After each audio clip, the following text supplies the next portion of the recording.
சகோதரர்களே, அல்லாஹ் நமக்கு தந்த சொத்துகள் இருக்கிறது. மக்கா உலகத்தில் நம்பர் 1 பூமி மக்கா. இரண்டாவது மதீனா, அது உலகத்தின் சொர்க்கம் மதீனா.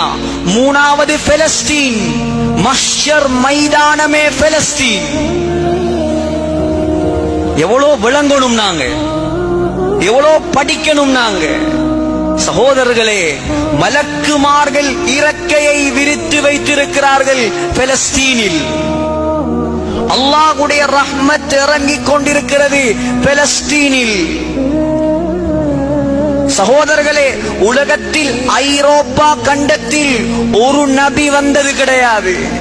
ஆனால் பெலஸ்தீனில் காலடி எடுத்து வைக்காத ஒரு நபி உலகத்தில் வந்தது கிடையாது. ஐரோப்பா பகுதியில் ஒரு குர்ஆன் ஆயத்து, ஒரு கிதாபு, ஒரு லௌஹ் இறங்கினது கிடையாது. முழு வஹியும் இறங்கியது கிழக்கில். அவ்வளவு புண்ணியமான பூமிதான் அந்த பெலஸ்தீன். ஒன்றை யோசித்து பாருங்கள். நபி ஸல்லல்லாஹு அலைஹி வஸல்லம் அல்லாஹ் 7ஆம் வானத்துக்கு உயர்த்தினானா இல்லையா? 2 விஷயம் குர்ஆன்ல, 2ஐயும் கவனமாக கேட்கணும். முதலாவது